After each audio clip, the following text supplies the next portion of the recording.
बच्चों नमस्कार। रघुवंशी चैनल पर आप सभी बच्चों का बहुत बहुत स्वागत है।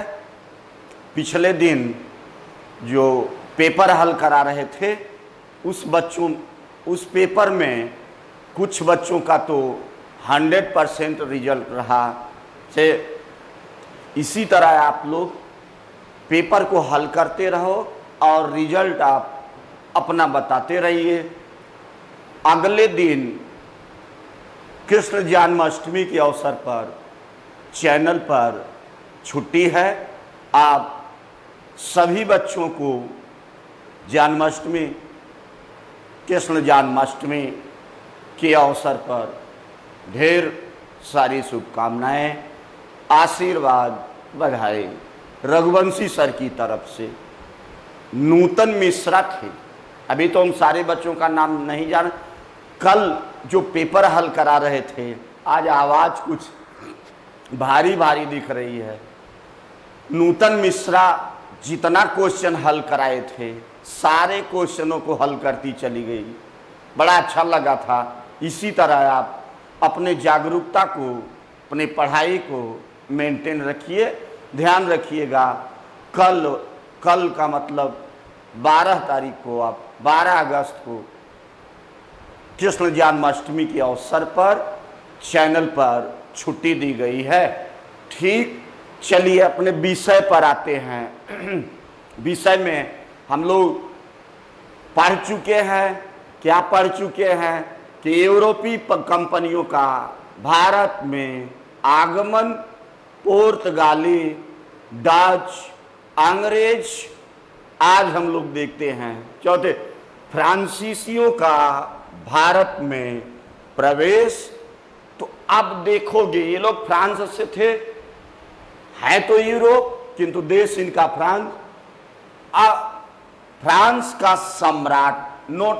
अच्छा, एक चीज और ध्यान दीजिए, आज हम आप लोगों को फ्रांसीसियों का भारत में प्रवेश और अंग्रेजों का बंगाल पर अधिकार, यही दो टॉपिक पढ़ाएंगे।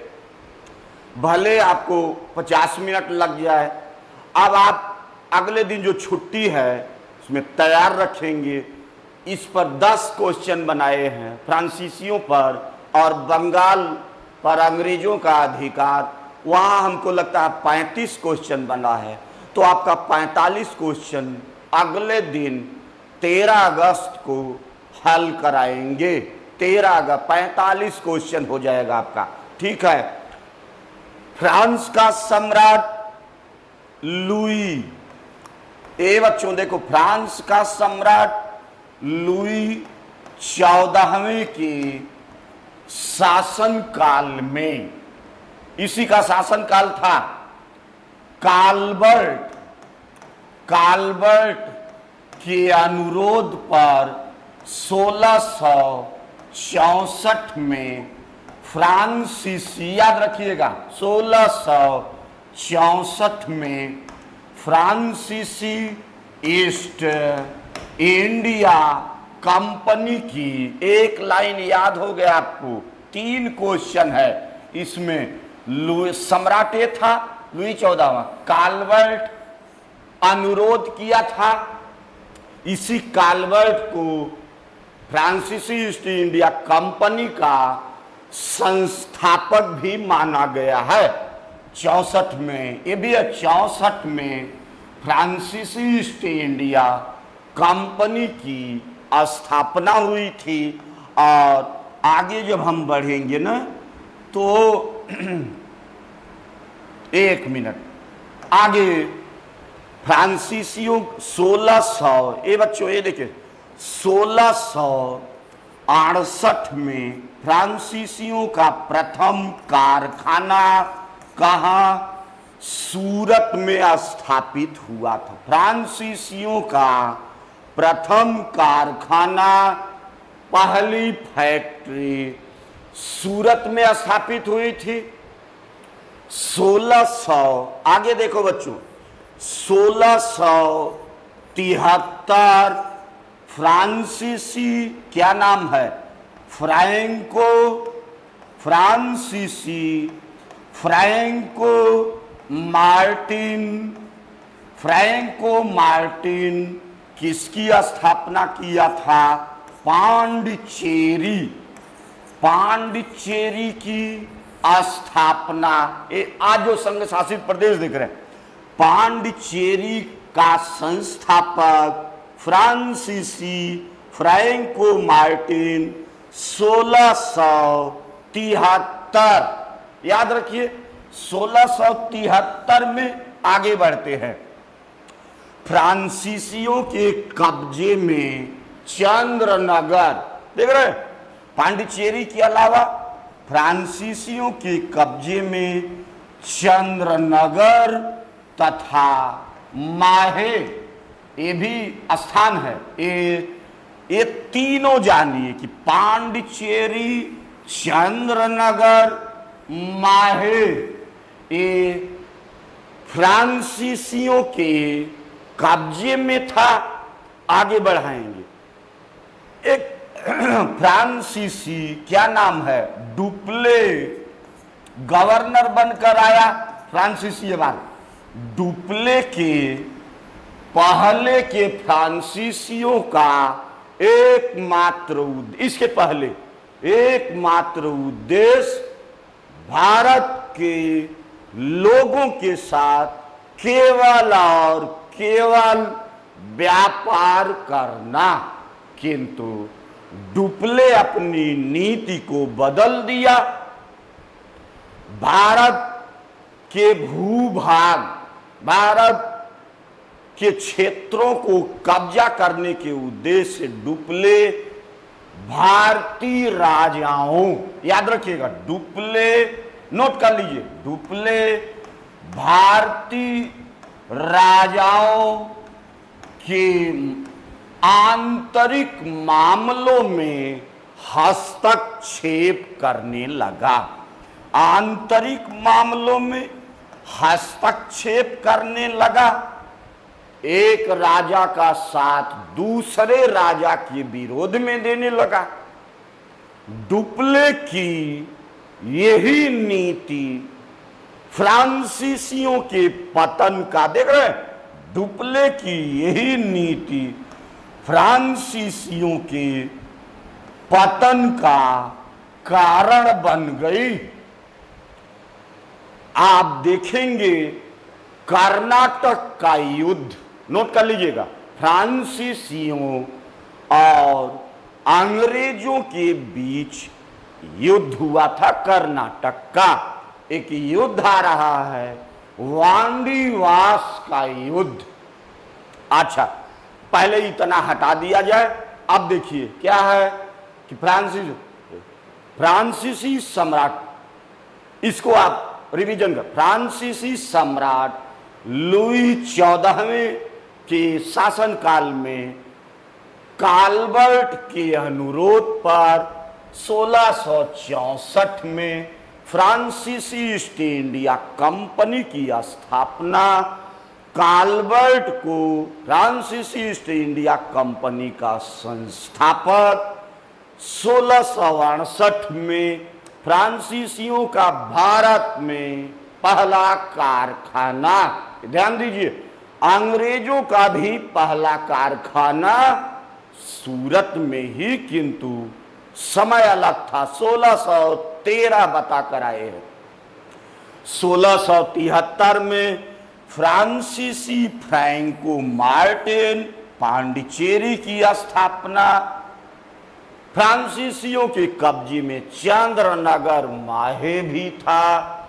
डुप्ले भारतीय राजा, फ्रांसीसी गवर्नर डुप्ले भारतीय राजाओं के झगड़ों में हस्तक्षेप, यही डुप्ले की नीति पूरे फ्रांसीसियों के पतन का कारण बना। कर्नाटक का युद्ध अंग्रेजों और फ्रांसीसियों के बीच। आगे वांडीवास हेडिंग दे रहे हैं ये बच्चों, देखो वांडी, इसको सुन लीजिए, अच्छा क्वेश्चन। वांडीवास का युद्ध, वांडीवास का युद्ध कितने में है? 1760। याद रखिए, वांडीवास का युद्ध। कर्नाटक, इसको कर्नाटक याद रखिए, कर्नाटक के वांडीवास नामक स्थान पर किसके किसके बीच? फ्रांसीसियों, याद रखिए, फ्रांसीसियों और अंग्रेजों के बीच युद्ध लड़ा गया था। अंग्रेजी सेना का नेतृत्व कौन? आयरकूट किया था। अंग्रेजी सेना का नेतृत्व आयरकूट किया था और फ्रांसीसी सेना का नेतृत्व, क्या नाम है उसका? काउंट लाली किया था। ये देखिए, काउंट लाली किया था। फ्रांसीसी सेना का नेतृत्व, फ्रांसीसी पराजित हो गए। ये लोग देख रहे, ये लोग पराजित हो गए। यही युद्ध फ्रांसीसियों, इसी युद्ध के बाद फ्रांसीसियों का क्या हो गया था? इसी युद्ध के बाद फ्रांसीसियों का पतन हो गया था। फ्रांसीसियों के पतन का कारण फ्रांसीसी नौसेना, ये देखिए, फ्रांसीसी नौसेना कमजोर, यानी इनकी फौज अंग्रेजों की अपेक्षा इनकी फौज कमजोर थी। बता के आए ना, इसको ध्यान में रखिएगा। अंग्रेजों की नौसेना फौज बड़ी ही शक्तिशाली थी। क्लियर हो गया ना? फ्रांसीसियों का क्लियर हो गया कि वांडीवास, कर्नाटक के वांडीवास नामक स्थान पर 1760 में फ्रांसीसियों अंग्रेजों के बीच युद्ध लड़ा गया था। अंग्रेजी सेना का नेतृत्व आयरकूट, फ्रांसीसी सेना का नेतृत्व काउंट लाले। फ्रांसीसी पराजित। इसी युद्ध के बाद फ्रांसीसियों का पतन, फ्रांसीसियों के पतन का, पराजय का सबसे बड़ा कारण था फ्रांसीसियों की फौज, नौसेना कमजोर पड़ी। ठीक, ये देखिए, अब आप इसको पढ़ के रखिएगा।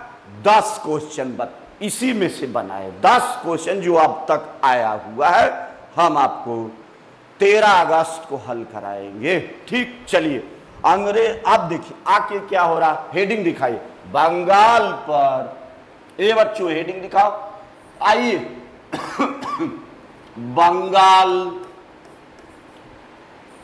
बंगाल पर अंग्रेजों का अधिकार, अंग्रेजों का अधिकार, ये हेडिंग है आपकी। चलिए अब देख रहे हैं, अब ये देखना है धीरे धीरे, ये देखिए कि अंग्रेज भारत में कैसे अपने हाथ पैर को फैलाते जा रहे हैं। सबसे पहले अंग्रेज, सबसे पहले आप देखेंगे तो मछलीपट्टनम कब्जा किए थे, फिर सूरत पर कब्जा किए, फिर इसके बाद मुंबई पर कब्जा किए, फिर इसके बाद अब देख रहे हैं मुंबई के बाद आप देखोगे तो बंगाल पर कब्जा करेंगे, फिर बिहार पर कब्जा करेंगे, फिर उड़ीसा पर कब्जा करेंगे। एक समय ऐसा आएगा कि 1857 की क्रांति के बाद अंग्रेज पूरे भारत पर कब्जा कर ले जाएंगे। आपसे क्वेश्चन पूछा गया है कि स्वतंत्र बंगाल का संस्थापक कौन था? नोट करिए, स्वतंत्र बंगाल का संस्थापक, नोट कर लीजिए, मुर्शीद। स्वतंत्र बंगाल का संस्थापक मुर्शीद कुली खां। कुली खां अपनी राजधानी बांग्लादेश के ढाका से हटाकर कहाँ स्थापित किया? तो आप बताएंगे मुर्शिदाबाद में राजधानी स्थापित किया था।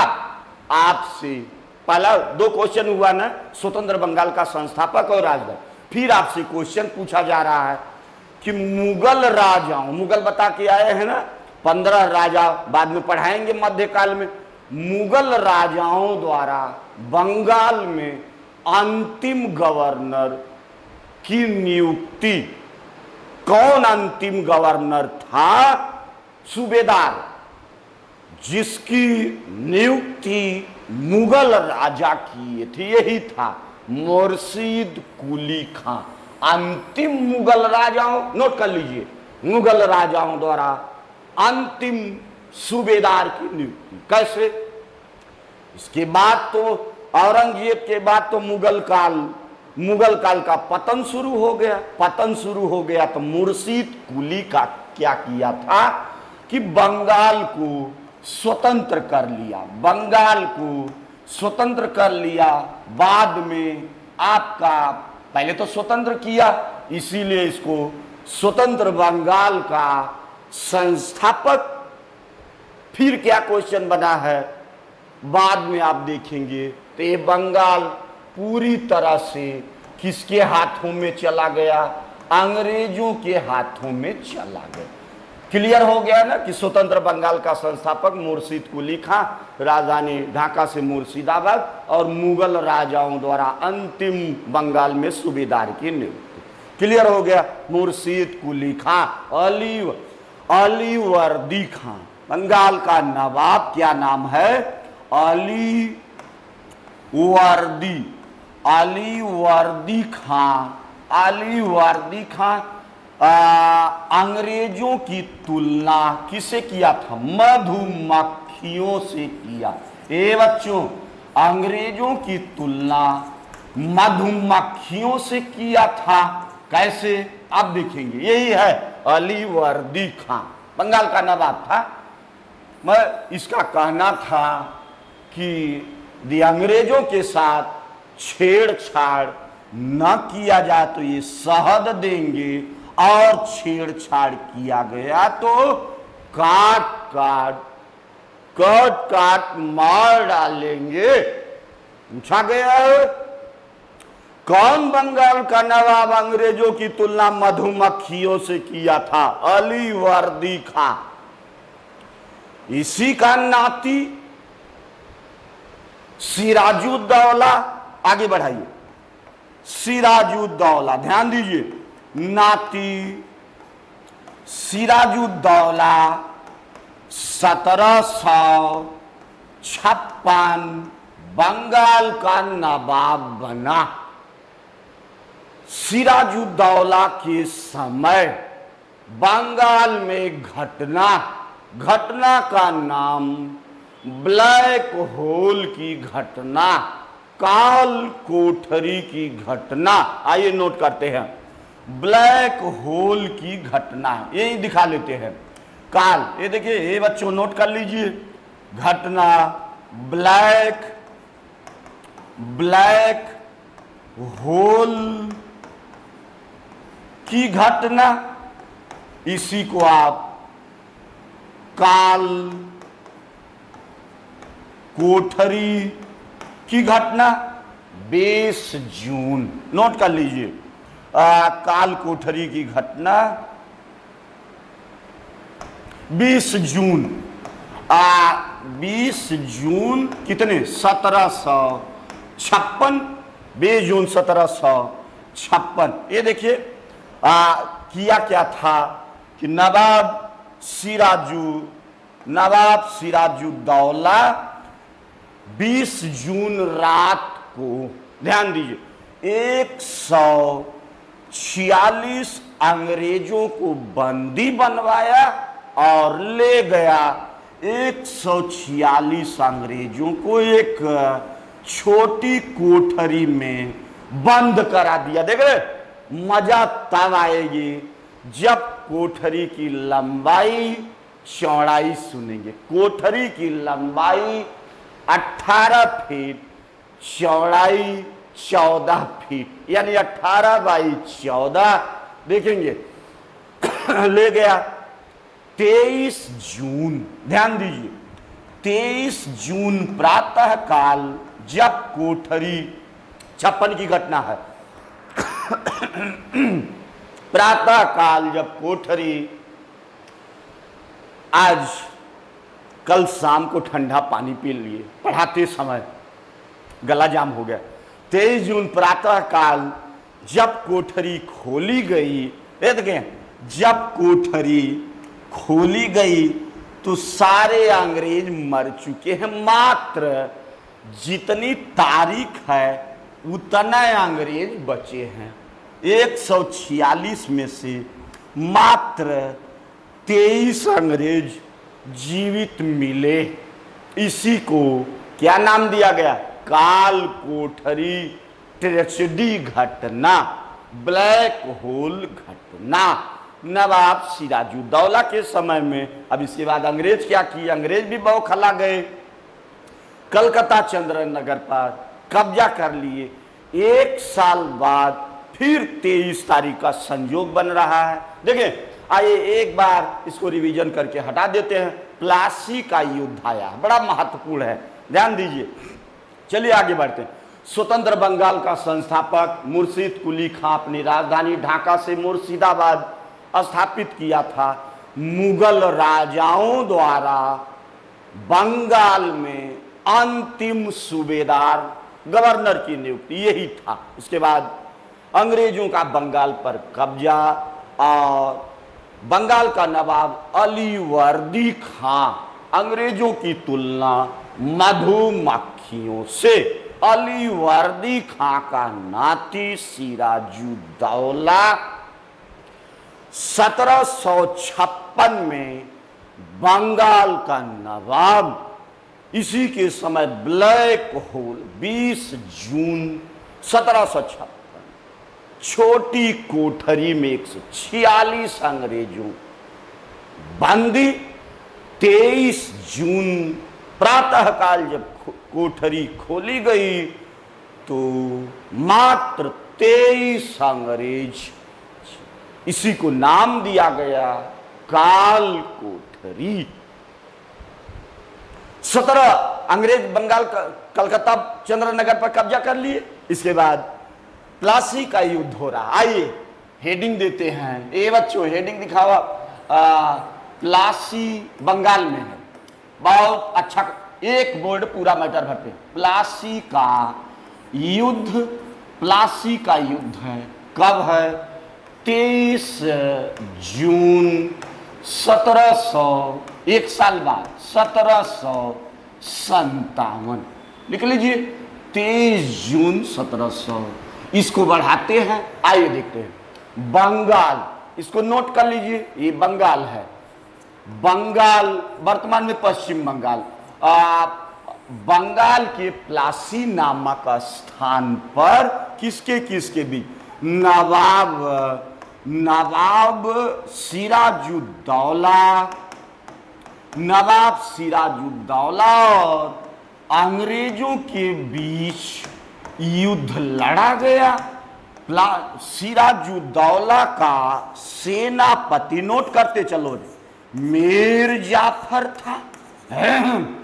मीर जाफर था सेनापति। प्लासी का युद्ध चल रहा था, जब अपने चरम पर पहुंचा तो नवाब का सेनापति मीर जाफर अंग्रेजों से जा मिला। अंग्रेजी सेना का नेतृत्व कौन कर रहा था? Robert Clive. याद रखिए, अंग्रेजी सेना का नेतृत्व रॉबर्ट क्लाइव कर रहा था। जा मिला, गद्दारी कर गया, सेनापति गद्दारी किया। अब देख रहे हैं, रॉबर्ट क्लाइव बहुत चालाक था। मीर जाफर को लालच दिया कि तेरा नवाब अगर मारा गया तो बंगाल का नवाब जाफर तुझे बनाया जाएगा। लालच में आ गया।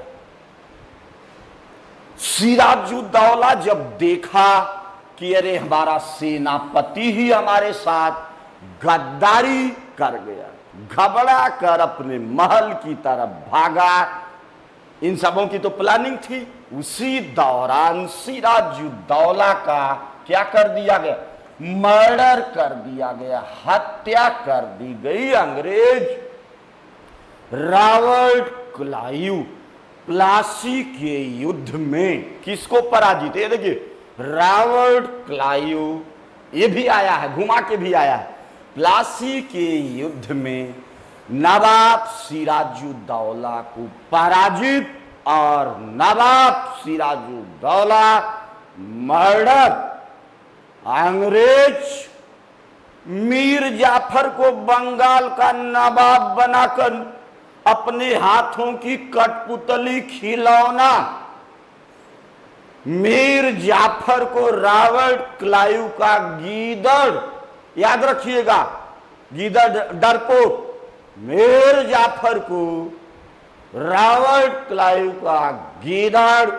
मीर जाफर से अंग्रेज 3 करोड़, याद रखिएगा, नवाब बनने के बदले 3 करोड़ घूस लिए और मीर जाफर बंगाल में अंग्रेजी सैनिकों के भत्ता जो मिल रहा था, अंग्रेजी सैनिकों को जो भत्ता मिल रहा था उसे क्या कर दिया? दुगुना देने लगा। दुगुना कर दिया। चलिए, ये क्लियर हुआ आपका, दुगुना कर दिया। आपसे पूछा गया है कि भारत में अंग्रेजों के प्रभुत्व का प्रारंभ है, ये निर्णायक नहीं है। भारत में आया हुआ क्वेश्चन है, नोट करिए। भारत में अंग्रेजों के प्रभुत्व का प्रारंभ किस युद्ध से? तो आप बताना। प्लासी के युद्ध से। रॉबर्ट क्लाइव को भारत में ब्रिटिश साम्राज्य का संस्थापक रॉबर्ट क्लाइव को भारत में ब्रिटिश साम्राज्य का संस्थापक माना गया है और रॉबर्ट क्लाइव को स्वर्ग से उत्पन्न सेना नायक कहा गया है। स्वर्ग से, अब देखिए, स्वर्ग से उत्पन्न सेना नायक कहा गया है। नोट कर लीजिए, स्वर्ग ब्रिटिश साम्राज्य का संस्थापक तथा स्वर्ग से उत्पन्न सेना नायक कहा गया है। अब आगे बढ़िए। अब मीर जाफर नवाब बन गया। सब कुछ होने के बाद मीर जाफर इतना ज्यादा अंग्रेजों को घूस दे दिया कि एक समय ऐसा आया कि राज दरबार के सोने चांदी के बर्तन तक बेचने पड़ गए। फिर भी अंग्रेज मीर जाफर, अरे भाई ये भी नवाब है, मीर जाफर के प्रशासन में हस्तक्षेप करने लगा। नोट कर लीजिए, मीर जाफर तंग आ गया। तंग आकर के क्या किया? अपने दामाद, अब देखिए, अपने दामाद मीर कासिम के लिए नवाब की गद्दी छोड़ दिया। अंग्रेज मीर कासिम को बंगाल का नवाब बना दिए। मीर का 1760, नोट करिए, 1760 में मीर कासिम और अंग्रेजों के बीच एक संधि हुई। संधि में क्या किया कि मीर कासिम अंग्रेजों को वर्धमान, देखिए, तीन स्थानों की जमींदारी दे दिया। वर्धमान,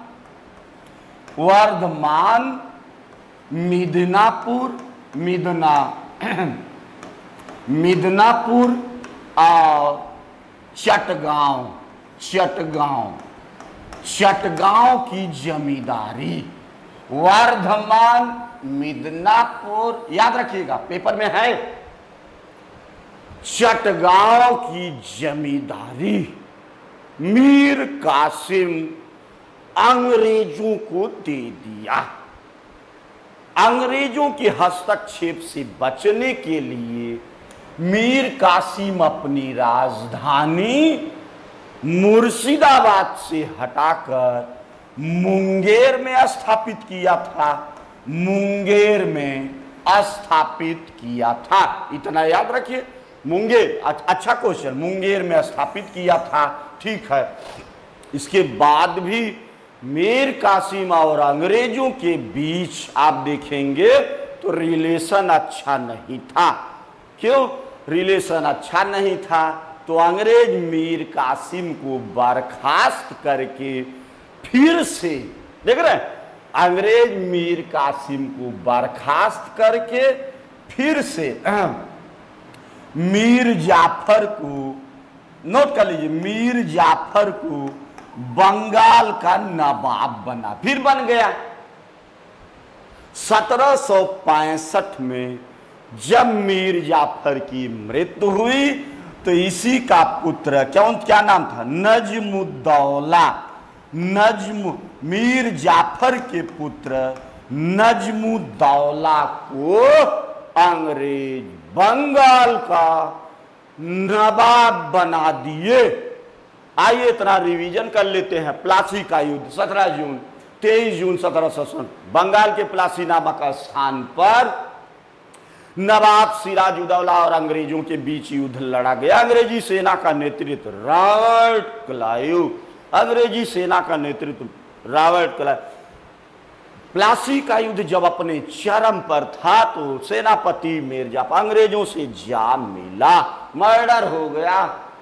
नवाब का मर्डर, युद्ध का परिणाम अंग्रेजों के पक्ष में चला गया। इसीलिए रॉबर्ट क्लाइव को भारत में ब्रिटिश साम्राज्य का संस्थापक और भारत में अंग्रेजों के प्रभुत्व का प्रारंभ प्लासी स्वर्ग से उत्पन्न सेना नायक रॉबर्ट क्लाइव और मीर जाफर के बाद दामाद मीर कासिम 1760 में अंग्रेजों के साथ संधि वर्धमान मिदनापुर चटगांव की जमींदारी मीर कासिम अंग्रेजों को दे दिया और अपनी राजधानी मुर्शिदाबाद से हटाकर मुंगेर में, फिर भी रिलेशन अंग्रेजों के साथ अच्छा न होने के कारण अंग्रेज मीर कासिम को बर्खास्त करके मीर जाफर के पुत्र नजमुद्दौला को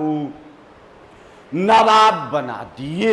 अब देखिए मीर कासिम अंग्रेजों को बंगाल से खदेड़ने के उद्देश्य से एक क्या बनाया, एक संयुक्त सेना बनाया। देख रहे हैं, अंग्रेजों को बंगाल से खदेड़ने के उद्देश्य से मीर का संयुक्त सेना में कौन कौन लोग आ गए? मुगल बादशाह, ये देखिए मुगल बादशाह शाह आलम द्वितीय बड़ा गद्दार था। फिर अवध का नवाब, क्या नाम है? शुजाउद्दौला, अवध का नवाब शुजाउद्दौला। और तीसरे नंबर पर क्या नाम? मीर कासिम। तीसरे नंबर पर मीर कासिम। ये तीनों को मिला करके, ये देखिए तीनों को मिला करके नाम दे दिया गया संयुक्त सेना। अब देखिए आगे बक्सर का युद्ध लड़ने जा रही है। बक्सर, ये देखिए बक्सर का युद्ध 22 अक्टूबर, ध्यान दीजिए 22 अक्टूबर 1764, देख रहे हैं, यही लिख लीजिए 1764 से बंगाल पर अंग्रेजों का पूरा अधिकार हो गया था। इसी युद्ध के बाद कहीं नोट कर लीजिए कि 1764 से अंग्रेजों का बंगाल पर पूरा अधिकार। आइए युद्ध करवाते हैं। अब देखिए ये युद्ध बक्सर का युद्ध, ये देखिए बिहार के बक्सर नामक स्थान पर संयुक्त सेना और किसके बीच, अंग्रेजों के बीच, ध्यान दीजिए, अंग्रेजों के बीच युद्ध लड़ा गया। अंग्रेजी सेना का नेतृत्व हेक्टर मुनरो किया था। तो जब युद्ध आरंभ हुआ तो ये दोनों पहले तो शुजाउद्दौला सीधे भागा और भागते भागते अंग्रेजों के सामने आत्मसमर्पण, देख रहे गद्दारी हो गई। और शाह आलम द्वितीय सीधे अंग्रेजों से जा मिला, दोनों गद्दारी कर बैठे। मीर कासिम अपना प्राण बचाकर दिल्ली के जंगलों की तरफ भाग लिया। बक्सर के युद्ध का परिणाम भी किसके पक्ष में चला गया, अंग्रेजों के पक्ष में चला गया। बक्सर, नोट कर लीजिए, बक्सर का युद्ध निर्णायक युद्ध था, निर्णायक, नोट करिए, बक्सर का युद्ध एक निर्णायक युद्ध था। इसी युद्ध के बाद, नोट करिए, बक्सर के युद्ध के बाद अंग्रेजों का प्रभुत्व भारत में स्थापित हो गया। लिख लीजिए, निर्णायक लिखिए, निर्णायक युद्ध था। अंग्रेजों का प्रभुत्व भारत में क्या हो गया, स्थापित हो गया। अब क्या हो रहा है, अब क्या हो रहा है, अब इलाहाबाद की प्रथम संधि, इलाहाबाद की द्वितीय संधि, नोट कर लीजिए, इलाहाबाद की प्रथम संधि, समय नोट करिए, समय पूछा गया। इलाहाबाद की प्रथम संधि कब है, 12 अगस्त 1765। देख रहे हैं, उस समय जब संधि हो रही है तो बंगाल का नवाब मीर जाफर का पुत्र नजमुद्दौला था। इलाहाबाद की संधि, ये देखिए किसके किसके बीच, शाह आलम द्वितीय, नोट करिए, इलाहाबाद की पहली संधि 12 अगस्त 1700, शाह आलम द्वितीय और अंग्रेजों के बीच हुई थी। अब इसमें क्या हुआ कि शाह, दो तीन बातें आई है। शाह आलम द्वितीय, देखिए कितनी बड़ी तोहफा देने जा रहा है। शाह आलम द्वितीय बंगाल, बिहार, उड़ीसा, बच्चों नोट करो, बंगाल, बिहार, उड़ीसा की दीवानी मतलब पूरा कानूनी अधिकार अंग्रेजों को दे दिया। यह बहुत बड़ी बात हो गई। जब दिया तो बंगाल का नवाब उस समय नजमुद्दौला था और अंग्रेज क्या किए, 26 लाख वार्षिक पेंशन किसको देने लगे, शाह आलम। दूसरी बात लिखिए, 26 लाख पेंशन अंग्रेज शाह आलम द्वितीय को देने लगे। और एक बात है कि अंग्रेज अवध के नवाब शुजाउद्दौला से कड़ा मानिकपुर, कौशाम्बी में पड़ रहा उत्तर प्रदेश, छीन कर किसको दे दिए, शाह आलम द्वितीय को दे। तीन बातें आई है ना। आइए इलाहाबाद की द्वितीय, पहले एक बार रिवीजन करिए। संयुक्त सेना में मुगल बादशाह शाह आलम द्वितीय, अवध का नवाब शुजाउद्दौला और मीर कासिम, तीनों मिलकर संयुक्त सेना बिहार बक्सर का युद्ध, 22 अक्टूबर 1764, याद रखें 22 अक्टूबर 1764 बिहार के बक्सर नामक स्थान पर संयुक्त सेना और अंग्रेजों के बीच युद्ध। अंग्रेजी सेना का हेक्टर गवर्नरों। युद्ध आरंभ होने पर शाह आलम और शुजाउद्दौला अंग्रेजों से जान मिले, गद्दारी। हेक्टर युद्ध परिणाम अंग्रेजों के पक्ष में, निर्णायक युद्ध। इसी युद्ध के बाद भारत में अंग्रेजों का प्रभुत्व प्रारंभ नहीं, स्थापित। बंगाल पर अंग्रेजों का पूरा अधिकार। इसके बाद इलाहाबाद की पहली संधि 12 अगस्त 1765, मुगल बादशाह शाह आलम द्वितीय और अंग्रेजों के बीच पहली बात आई, शाह आलम द्वितीय अंग्रेजों को दे दिया बंगाल, बिहार, उड़ीसा की दीवानी, कानूनी अधिकार। अंग्रेज, दूसरी बात, अंग्रेज शाह आलम द्वितीय को 26 लाख वार्षिक पेंशन देने लगे और अंग्रेज कौशाम्बी, कड़ा मानिकपुर को शुजाउद्दौला से छीन कर किसको दे दिए? शुजाउ शाह आलम द्वितीय को दे दिए। आइए इलाहाबाद, आगे इलाहाबाद की दूसरी संधि 16 अगस्त। इलाहाबाद की दूसरी संधि कब है? 16 अगस्त, नोट कर लीजिए। 16 अगस्त 1765। ये देख रहे किसके किसके बीच? अवध के नवाब, ये देखिए अवध के नवाब शुजाउद्दौला तथा अंग्रेजों के बीच, नोट करिए, अंग्रेजों के बीच इलाहाबाद की दूसरी संधि हुई थी। अब इसी संधि के द्वारा, इसी संधि में क्या हुआ था? संधि में हुआ कि इस संधि में अंग्रेज शुजाउद्दौला को कड़ा मानिकपुर छोड़कर, कड़ा मानिकपुर तो शाह आलम द्वितीय, अवध को वापस कर दिए। किसको? शुजाउद्दौला को अवध अंग्रेज दे दिए और हर्जाने के रूप में शुजाउद्दौला अंग्रेजों को क्या दिया? 50 लाख रुपया दिया था हर्जाने के रूप में। याद रखिएगा, एक अंग्रेज था, क्या नाम था अंग्रेज? Charles Napier. ये देखिए अच्छा क्वेश्चन है, आया है टीजीटी में आया।